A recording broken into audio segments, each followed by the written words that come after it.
Good evening, 322 crew. It's your boy, Ron322. I have returned. And this video is a little more unique from the usual, as in, this is more of a Season 1 reflection of my Elden Ring run on New Game Plus. Full disclosure, all the footage you're seeing is from my past episodes from Season 1 of Elden Ring, which I do have as a playlist on my channel. So, as you see up here, feel free to subscribe so you can check out all the content. I have season 1 and 2 already able to watch in its entirety, have all the videos split up. And then, of course, this Tuesday at 10 a.m., we begin season 3, The Summer of Caelid. It'll be at 10 a.m. every Tuesday. So be sure to keep on the eye on that. I originally tried to do a whole picture-in-picture edit, where I had my commentary, then just superimpose it on this video. But unfortunately, things didn't play out as expected when I was trying to export it so I can then upload it. So that's why I'm here, very off-the-cuff, live-ish, as of this recording. But that's okay. You learn as you go and all that good stuff. And of course, letting some footage here. So for those of you that are a little rougher on the edges, but like, oh, what did I miss? Well, there you go. And I just slightly lowered the volume on this video so that way you can still hear a little bit of my commentary and the game itself while you hear me talk. Obviously, I started the game at like 290 something, 280 something after I beat the game. Looking back, probably one of the most Thanos and King Rao had a baby. My God. well, one of the biggest things for me was just this is my first FromSoft game I ever played, right? And the lessons I learned about video gaming was a whole another level. You see, I've always been a JRPG guy, turn-based fighting game, some action-ish to the side scroller. So here's the thing. There's action RPG, and then there's FromSoft. I like to consider FromSoft games to be the equivalent of Johnny Cash in the world of country. There's country music, and then there's Johnny Cash. But this right here, this with the dung eater, that was actually the part when I realized, I was like, yo, this shit's gonna get funny. This shit's gonna get wild. And to be honest, that's what really got me invested into this game. Just this first initial like, whoa, what the hell's happening in this world? And the things you find along the way. It was definitely a jump outside of my comfort zone. That is a definitive on that. I can tell you that without any sense of question or doubt. I definitely enjoyed, sitting down, picking a class. For those who don't know, I started off as a hero. Any of you playing Elden Ring from scratch will see hero, and not too different from the warrior class in Dark Souls 3. Or, if I take it a step further, the military veteran in Bloodborne. I always wondered where strength and arcane are like their main stats. And that's one thing that I never with really the hero explained, class like, here, obviously he's got the axe and the leather from? shield, Like, looking our like a damn character. Unga Bunga caveman. I mean, as though that didn't give it away. Something funny about to go down. Of course, I start off right here with a cold great axe, because New Game Plus, it's your revenge run. Right? Everything you suffered the first time around, it's revenge time from here on out. So, for example, this boss right here, I didn't even make it this far the very first time I played this game. Like, I died. I didn't get killed by him, but I ended up dodging him and ended up falling off the map and dying.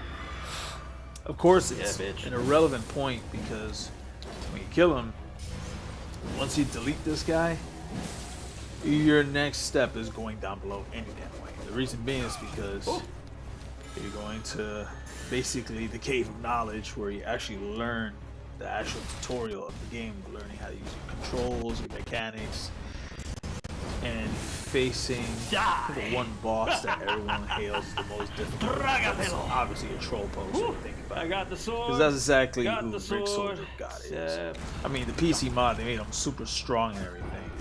But when you actually fight Soldier of Godrick, he's a scrub. He's just a scrub. He's just a glorified field enemy. That's all he is. So the one thing that most Souls vets, FromSoft vets, they'll go into this game and they'll pretty much know most of the controls, right? R1 is light attack, R2 is charge for heavy attack, L2 is your weapon skill, in this case Ash of War, or weapon skill if you have one that you can't infuse a weapon with. Square is your item use. Now the tricky part is where things did change in this game. For example, if you play Dark Souls 3, which I'm currently playing, or even play Bloodborne, triangle will automatically change you into like a double hand, a two-handed type stance. In this game, however, you have to press R1 and triangle so that you can double hand your main weapon, or L1 and triangle for your left hand weapon, which is cool because, like, let's say for example you got Rivers of Blood and a Moonveil, right? Let's say you want to mess around with the Moonveil skill a little more. I wonder why. You can do that, and that's really cool. Or like, let's say for some weird reason you do something crazy like I did with the Tree Sentinel, where got Rivers of Blood in my left hand, I got the Cold Great Axe in my right. If you want to switch to the Rivers of Blood, you know off the cuff, you can do that by pressing L1 and triangle. So, but truth be told, because I was so used to the fighting style of, like, let's say Dynasty Warriors, or something like that, Dynasty Warriors, or even like fighting games, whatever. I'm used to square being light attack, triangle.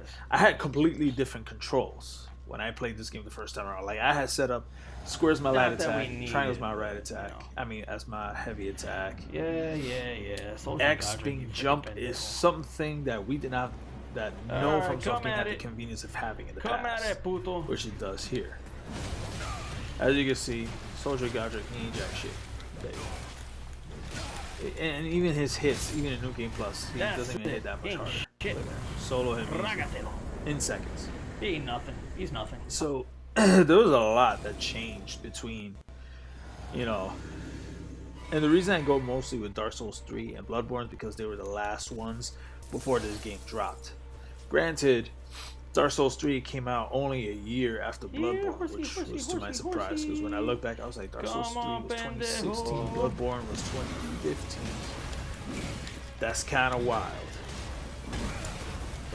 This guy, anyone that's new to this game knows, you do not approach this guy first time around. You only do it New Game Plus, because at that point you're strong enough, you're savvy enough to go ahead and destroy this guy. As you can see me doing with Hand of Millennium on my left hand, while using Cold Great Axe on my right, because I can. And of course using Taiki just to really add insult to injury. Good stuff. Nonetheless. Which, by the way, Mimic Tier is considered, one of the best Ashes in this game, but Taiki is my weapon of choice, mainly because she's the type that'll really put on a lot of hurt. So those of you new to this game, and y'all just saw that, bear in mind that is something to really think about, because that's someone you're going to want to get later on. Of course, this requires pursuing the Ronnie questline. So that's another thing that was part of my learning experience. I think back to my gameplay here versus the first time I played it. First time I played it, I didn't know anything about NPC quest lines, because I've always been the kind of person, when it comes to story modes and stuff, and games, RPGs, whatever, it's just go in, go. The hell with all the extra details and all this. Like, I never cared for side missions. Where's that coming from? When it comes to RPGs, I'm not really a completionist. However, with this game, I'm not really. Even though I only have 86% of my trophies, but the notion that no animals were harmed. There were some quest lines in this story that actually mattered to me, and for that reason I was like, you know what, let's do this right. Like, this is the game where it's like, another one. In order to attain some endings, NPC quest lines need to be paid attention to. Now, specifically Fia and Ronnie, and even D, Hunter of the Dead. Hello there, he's essential to the Fia quest line.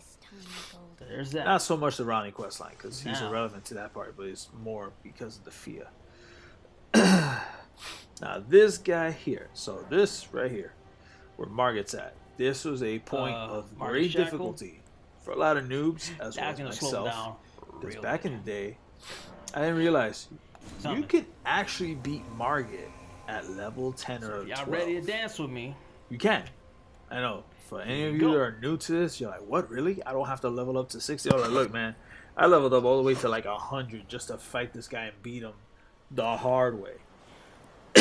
You go up to this guy at level 10 or 12 and use the wolves. You don't even have to use the rotten stray dog. You don't even have to use the jellyfish. Just use the wolves and summon Roger.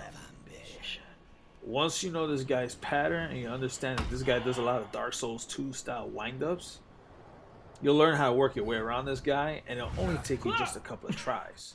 Whereas for me, I died to this guy over and over. Why? Because he deemed me as a foul, tarnished, and I found that to be an absolute insult. So beating this guy was, as you will see, is a quick walk in the park for me compared to the very first time I played this game.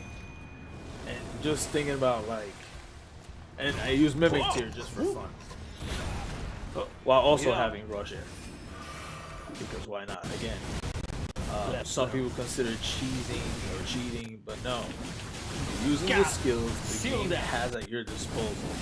Oh yeah, that will come in handy. For you new players, make sure you use the Margit Shackle.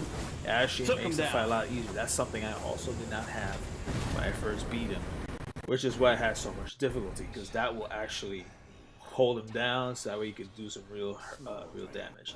If you notice, I also have the Eleonora Pole Blade. So for those of you curious about bleed as a thing, make sure one, boost your dex and your arcane stats, because they help very well when it comes to bleed build. But yeah, as you can see, Mimic Tier is a kiss from God, as you can see in this game. Like, the dancing really good tool. Skill it has is beautiful. Taiki's excellent, but things move along really nicely here.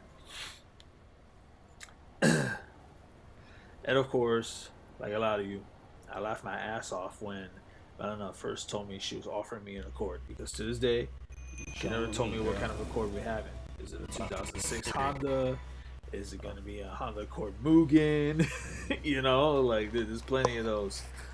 One of the things you'll notice, obviously, in this video is that when I first started playing this game, I wasn't quite sure where to put my camera, because I use a PlayStation camera and then this plain headset when I play Elden live on the PlayStation broadcast. The reason I actually like that instead of a regular Super Pro setup that a lot of people usually have is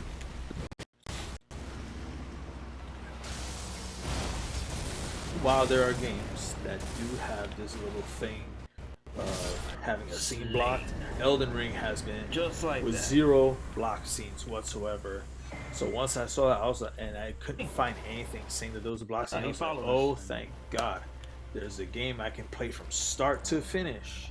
It has no block scenes whatsoever. And that's a beautiful thing. Because any of you that have seen my channels in the past, there have been times where I've had to restart certain live stream games from scratch. Or I've had to switch to OBS using my Mac and then stream things a little differently. Simply because save this, the PlayStation notified you, oh, you've entered a block scene. In other words, all you're gonna hear is me talking and none of the game whatsoever. This is worth it. This happened to be a problem I ran into with Persona 5 Royal when I first started streaming it. Because once you get to the New Year's Eve section, when you end up finding out that Akechi's actually alive, it goes straight into you entered block scene, and then that affected the way I went into recording games. Of course, if you have a Switch, you have no choice. You have to use OBS. But when you have PS4, PS5, you have to be conscious of what games you can do that in. This guy right here, the Black Blade Kindred, he made me suffer many times. He was a pain in the ass in New Game. He's even more of a pain in the ass in New Game Plus because he hits harder, his HP takes longer. And somehow he seems a little smarter too. That death-based energy going on too. Like, what you're watching here is literally my best and victorious attempt at him. He made me die maybe like 10 times. I kid you not. Simply because of his brute force alone. Like Black Blade Kindred is pain in the ass. I'm not looking forward to him when I end up going in the consecrated snowfields and I end up seeing him again. Because there's more than one of him. There's a second one. Never mind the Gargoyle Twin Blades that you'll see in Season 4 of Elden Ring, which I'll have later this fall when I'm doing the Fia and Ronnie quest lines simultaneously. They're actually a cakewalk compared to this asshole. Like those twins, I beat them in like 2 tries. This guy took me many tries because how ridiculous he is. That's another thing. The way once you've learned that, you couldn't hit me with that summon before. It's a revenge run from New Game Plus. Once you enter New Game Plus, yeah, there we go. 1, there we go. Far more leveled up. 2, far more skilled. 3, all your weapons and items are in a far better place than when you first started. I wouldn't say you got great, but you definitely get good. So, and of course, in case you haven't wondered, get good is a very popular term for us. Got him. There we go. Fans of the FromSoft department. Jesus. Granted, well also added this reflection that I had no idea FromSoft was responsible for Armored Core. I will gladly leave a link down below. VaatiVidya, because he actually put out a video earlier today about him playing all the Armored Core games, all of them, from the very first one to the very last one that came out on the PS3. Shout out to him, because Jesus Christ, why would you do that to yourself? Then again, anyone that decides to invest in FromSoft knows damn well they're investing in involuntary suffering. You might as well call it BDSM at that point. You got 6 fingers. I didn't notice that the first time I played. Which I myself remember at least a good chunk of it with Armored Core, because as a teenager, I had PlayStation 1 and I had PlayStation 2. I had played Armored Core 1, Armored Core 2, and Armored Core 3 because I found it ridiculous that you had these follow games that weren't actual proper not sequels. Mistaking yourself with I never bothered with Master Arena or those other ones. He was Godrick the Golden. Now in retrospect, the reason those extra games were done was because back in the day, PlayStation Online didn't really exist, and even internet on PS2 was very primitive compared to what we have today, right? So that's why you see certain games where it's like, it's not really a sequel, but it's kind of like rehash of the game prior, so why am I getting it? Right? Thank God for rentals. Thank God for there was a time and place for that. Even though GameFly still exists, but honestly, realistically speaking, who's mostly using it these days? There are people probably using it, but I'm not one of them. And that game, I had not realized how Armored Core kind of set the stage for this. This guy right here, Godrick, one of the stupid little kids of Godfrey, probably like. This was another thing I didn't realize until you get into New Game Plus. You start really looking at everything with. You got a scarlet rotted dragon's head. Lore. So that's think about that for a second. There's always things you're gonna end up finding when you go into New Game Plus, but because I went a lot into deep diving, one of my favorites in the game. New Game Plus has been more pointing at B.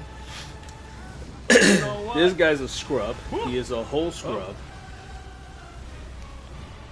And you really realize how much of a scrub he is compared to the rest of Godwin's kids. But you also realize that it makes you wonder how much of the previous order or the previous God Age affected Godfrey in terms of why 3 out of 4 of his kids came out fugly and a little funny looking. So, for example, you got Godwin. You know exactly where we gotta go for that. You guys, Remembrance. Decrepit. He couldn't even beat his stepsister Millennia. Stupid. He got straight up body. He had grafted himself. One thing I didn't realize the first time I played this game was that what you doing? Godrick has 6 fingers. And if you go back and rewind this a little and you watch that part where I'm talking about this, you'll be like, shit, he got 6 fingers. I did not notice that myself until, I don't know if it was a Smoketown video or if it was one from Zullie the Witch that pointed out the fact that homeboy has a grafted 6 finger on his hand. Why? I have no clue. That dude grafted a whole bunch of arms to compensate for the fact that, you know, he can't fight. And the fact that Millennia bodied him even though she's rotting away any damn way. And that's another thing that I look back to when it comes to my run with Elden Ring now in New Game Plus versus the first time. First time you're going in blind, you're knowing almost nothing. And there's no direct connection to anything with demons, Dark Souls, Bloodborne, ain't knocking the guy while he's dead. You know what? Even though there are call-outs to all of the above in this game. And of course, as you'll see, go. I off this NPC because I just don't like the idea of someone stepping on another dead person's corpse. Like, there's something about it. I was like, really, dude? Like, come on. Yeah. There's no need for all coming. that. This putrid thing could have easily killed me if I wasn't careful. But because I gave a damn into finding out what the heck was going on in here in accordance to the VaatiVidya questline, of course I went at it. And here's another thing that I ended up learning through my first time playing this versus here. It's the fact that eventually you learn to fight without a summon and learn to solo, like you see here. Like, I don't have Taiki here to help me. I don't have Mimic here to help me. You don't have Torrent to help you out here. You have to destroy this guy by yourself. And the thing is, once you've beaten this game at least once, when you go at it in New Game Plus, you actually take with you, again, levels help. Use the talismans helps extra. But learning patterns and learning to use everything at your disposal is essential to learning the difference between needing a summon and being able to just destroy them your damn selves. And that's something I ended up learning along the way with this game. And then everything I ended up learning here in this first season run, you know, which I call, you know, which is basically the path to Stormvale, right? Which is from, you know, being plunged into this world to beating Godrick to then finding out what the heck happened here. And everything that happened in between, it just really put a lot in perspective where I'm like, damn. There definitely is a difference between when you play the first time versus the second time. And I think in a lot of ways the things I did too was, first time I played this, I kind of wanted to just run through things, not realizing that maybe I should pay attention to detail. Whereas here in the New Game Plus run, I found myself actually being more conscious about the environment around me to understand the storytelling even more, and even look at details I never even noticed the first time around. You know, it's just one of those things. So, like, for example, with the whole thing with Fia here, right, and with D, I did things very differently here than I did the first time I played. Because the first time I played this game, I killed D, Hunter of the Dead, right where he was. Like, I slew him, and as a result, it altered the whole interaction with Fia. Like, it completely changed the sequence of events for her quest line. So, for example, in this quest line with Fia, obviously you have the whole beat up dagger thing they're supposed to give to D. D gets it, and the next thing you know, he gets offed by Fia, and then that's when she reveals, like, hey, this guy's an a-hole from the Golden Order. I ain't down with him. I'm all about bringing Daddy Godwin back. I'm gonna go yeet myself out of here, and I'll meet you in the Deep Root Depths. more or less. But because I did things differently, right? The first time I played it, I killed him, and because I killed him, her quest line did not go further until I entered the capital, where all of a sudden I have found Lionel's armor and everything.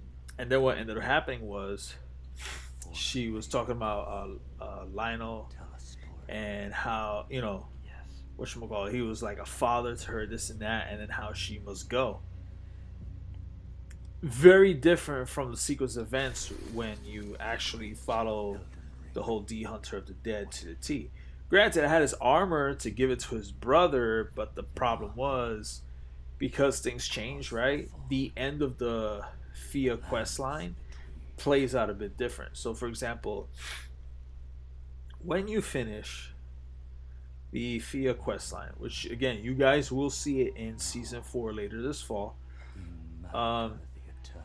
if you did things the way you were supposed to, Dee's twin brother shows up and had killed Fia even after you got her mending rune of death. And of course, you can either just stand there and leave him alone, or you can just kill him like I did, because that's kind of fucked up. Or what happened with the first time I did it, Dee's twin brother never showed up to stab her or anything. Like, there were times where I just revisited and I'm like, he ain't there. Like, that sequence of events that was supposed to happen didn't happen. And this is irrelevant of which version of Elden Ring you played when you did the quest line. Because when I started playing this game, that's another thing too. A lot of elements changed with this game between the first time I played in the beginning and now. So, for example, people that have been day one-ish with this thing, they got to experience Elden Ring 1.0. I never experienced 1.0. Me, the earliest version I played was probably 1.04, and that was like in May or something. Whereas New Game Plus, I walked in when it was like 1.7. We hadn't even gotten to 1.08 yet, or 1.09.1, which is the current.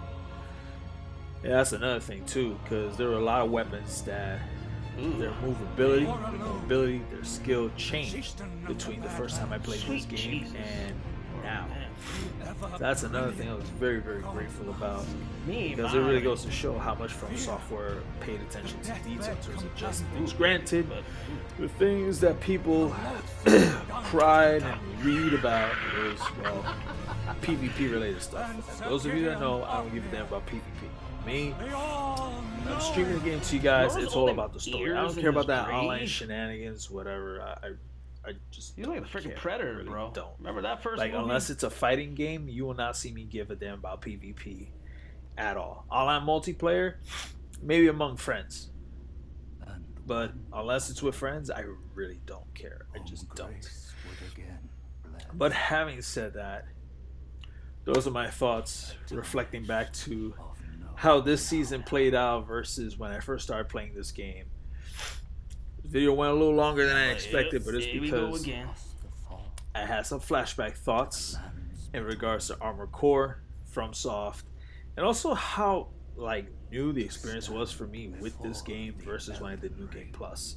New Game Plus, it was like, okay, you know the drill, but you got all this stuff in your hands now where you can do things different, activate things differently, and go about things in a way that's a lot wiser. But the revenge feels a lot sweeter.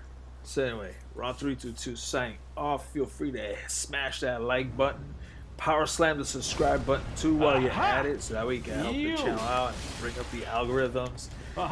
Also stay tuned, because probably later this morning or later in the afternoon, we will have an episode of Berserk Struggler Sunday.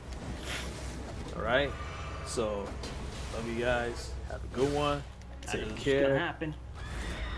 I'll see you next time. Yeah, bitch.